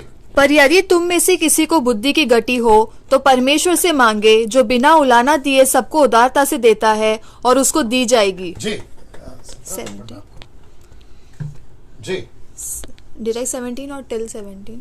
नहीं 17 तक पढ़ना। ओके 17 पढ़ो, 17 पढ़ो, 17 पढ़ो। क्योंकि हर एक अच्छा वरदान और हर एक उत्तम दान ऊपर ही से है और ज्योतियों के पिता की ओर से मिलता है, जिसमें न तो कोई परिवर्तन हो सकता है और न अदल बदल के कारण उस पर छाया पड़ती है। ओके वापस पढ़ो 17 को। क्योंकि हर एक अच्छा वरदान और हर एक उत्तम दान ऊपर ही से है। बस बस बस, उतना काफी है। ऐसा लिखा है दोस्तों कि हर एक दान और उत्तम दान कहां से है? परमेश्वर से है और ऊपर से। तो इनको किसने दिया? परमेश्वर ने दिया। ना इस वचन को पढ़कर और ये वचन को पढ़कर आपको ये सीख मिल जाएगी कि आप कितने पढ़े हैं, आप कितने नहीं पढ़े हैं, उससे कोई फर्क नहीं पड़ता। अगर आप यीशु में हैं, मजबूती से चल रहे हैं, सच्चाई से चल रहे हैं, ऐसा ज्ञानवान परमेश्वर आपको बना सकता है। मेरे प्रचार में मैं हमेशा कहता हूं, मेरी क्वालिफिकेशन 5th क्लास तक है, मैं 3 बार उसमें फेल हूं, लेकिन उसके बावजूद 26 साल से देश और विदेश में परमेश्वर मुझे घुमा रहा है, सेवा करा रहा है, और आपके बीच में अभी मैं हूं। और ये सब कहां से आता है? ऊपर से आता है। ये सब परमेश्वर देता है, ये बात हमें पता चल गई। और हमारा सर नीचे नहीं होगा। कब? अगर हम परमेश्वर का सर ऊंचा रखते हैं अविश्वासियों के बीच में। सीधे कितना पावरफुल है ना। इसको देखिए वचन 18, तब जितने दिन के बाद नबूकदनेस्सर राजा ने जवानों के भीतर ले आने की आज्ञा दी थी, उतने दिनों के बीतने पर खोजों का प्रदान उन्हें उनके सामने ले गया। मतलब दानियल को, और जब वो राजा कहता था लाना है, तब वो ले जाते थे। वचन 19 जी। ओके, फिर राजा उनसे बातचीत करने लगा। किनसे? दानियल से और 3 दोस्तों से बातचीत करने लगा। दानियल, हनन्याह, मिशाएल और अजर्या के तुल्य उनमें सब में से कोई ना ठहरा। बाप रे, इसका मतलब है कि कहां से गुलाम बना के लाए थे नहीं मालूम, लेकिन उन सभी में ये 4 लड़के अव्वल दर्जे के निकले। इनकी बातचीत, इनका स्टडी, इनका नॉलेज, इनका दर्शन, इनका स्वप्न का अर्थ बताना सब अव्वल दर्जे का था। ये सब कैसे हो सका? मैं लास्ट में कनेक्ट करूंगा। ये सब कैसे? इसलिए वे राजा के सम्मुख हाजिर रहने लगे। ये राजा के सम्मुख हाजिर रहने लगे, मतलब राजा का दिल इन्होंने जीत लिया। राजा को लगा कि मैं इनको कठपुतली की तरह नचाऊंगा, जबकि ये चारों अभी राजा को कठपुतली की तरह नचाएंगे। जब 4था वचन आएगा तो और क्लियर हो जाएगा। ये रहा 20, और बुद्धि और हर प्रकार की समझ के विषय में जो कुछ राजा उनसे पूछता था, देख लीजिएगा, उसमें वे राज्य भर के सब ज्योतिषों और तंत्रियों यानी कि जादू टोना से 10 गुने निपुण ठहरे। मतलब 10 गुना ये ज्यादा परफेक्ट निकले। और उसी के चलते वचन 21, और दानियल कुस्त्रु राजा के राज्य के पहले वर्ष तक बना रहा। मतलब एंड तक ये राजा का इसी तरीके से इसका दबदबा और इसका कार्य बन सका ना। दोस्तों, मैं वापस अभी मैं समाप्ति पर भी हूं। मेरा प्रश्न आप सभी से है, ये कैसे हो गया? ये इसलिए हो गया कि दानियल ने और उसके 3 दोस्तों ने राजा नबूकदनेस्सर के खाने और उनके अपवित्रता के जीवन और उनके वहां का कल्चर को एक्सेप्ट नहीं किया। और जिसके चलते, कल्चर से मेरा मतलब है मूर्ति पूजा, एक्सेप्ट नहीं किया, और उसके चलते परमेश्वर ने इनका सर ऊंचा किया। क्या यह चीज आपके साथ होना चाहिए? ऑफ कोर्स होना चाहिए। क्या आपके साथ हो सकता है? हो सकता है। कब हो सकता है? जब आप परमेश्वर का आदर करोगे। पहला शमूएल 2:30 कहता है, 29 और 30 कहता है, जब तुम उसका आदर करोगे तो वो तुम्हारा आदर करेगा। क्या अद्भुत चीज है। और आज तो पहला चैप्टर है, 11 चैप्टर और बाकी है। मैं आप सभी को रिक्वेस्ट करता हूं, मुझे लगता है कि 1400 लोग जुड़ गए थे, 1400 तक लोग जुड़ गए थे। उन सभी को मैं रिक्वेस्ट करता हूं कि कल ठीक 8 बजे, 9:10 हो रहे हैं, मैं अभी समाप्ति पर भी आ गया हूं, ठीक है ना। और मैं चाहता हूं कि कल से लगातार ठीक 8 बजे आप लोग अपना जो है फेसबुक के ऊपर आ जाया करिए, ताकि ठीक 8 बजे, मैं आज 8 के पहले आ गया था, 1-2 मिनट पहले आ गया था। अब इसको खूब शेयर करिए जहां तक कर सकते हैं, व्हाट्सएप पर, यूट्यूब पर, जैसे आपको ठीक लगे, वॉच पार्टी पर, आपके वेबसाइट से, माफ करिए आपका जो वॉल है वहां पे डाल दीजिए, आपका पेज है वहां डाल दीजिएगा, ताकि जो, और इसकी मालूमात अपने सर्कल में भी दीजिएगा, आपके जो चर्चेस हैं, पास्टर्स हैं, उनको इन्वाइट करिए कि ये प्रोग्राम को देख सकें, ताकि अद्भुत चीजें जो हैं अभी भी और आने बाकी है। और मैं आशा करता हूं कि आज का पहला चैप्टर, परिचय चैप्टर, इंट्रोडक्शन चैप्टर, आपने बहुत कुछ सीखा होगा। और मैं आशा करता हूं कि कल दूसरा चैप्टर है, मतलब कल दूसरा चैप्टर का मतलब आप समझ गए होंगे। 5 राज्य की बात हो रही है। वो नबूकदनेस्सर, वो आपका ग्रीस है, वो आपका रोम है, 5वां तो अद्भुत है, और वो 4 प्राणी कौन है, सब कुछ आपके बीच में रखूंगा। कल अद्भुत चैप्टर है, चैप्टर 2, उसको पढ़ के रखिएगा। परमेश्वर आपको बहुत आशीष दे। दोस्तों, कल ठीक 8 बजे इसी डैनियल राज के पेज से आपके बीच में फिर लाइव आऊंगा। प्रभु आपको आशीष दे। कल मुलाकात होगी।